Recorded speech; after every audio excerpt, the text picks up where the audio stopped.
qishning orasiga bir tal gazir tushib ketibdi. Bir mezgildan keyin bir tal aptaparas maysi önib chiqibdi.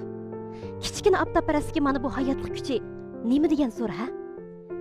Aran bir necha kun yashaydigan taqdirdami, na quyosh nuri, na to'pi bo'lmagan ana shu qiyinchilik sharoitda o'sib yetilibdi.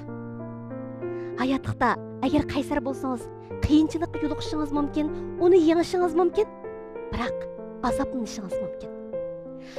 İradeliklarning kishini qoyil qiladigan yeri shuki, uning aqlliqligi, talantlikligi yoki talayligi emas, balki kuchli iroda va chidam bilan aslida bizni qila oladigan shu ishlarni vujudga chiqaradiganligidir.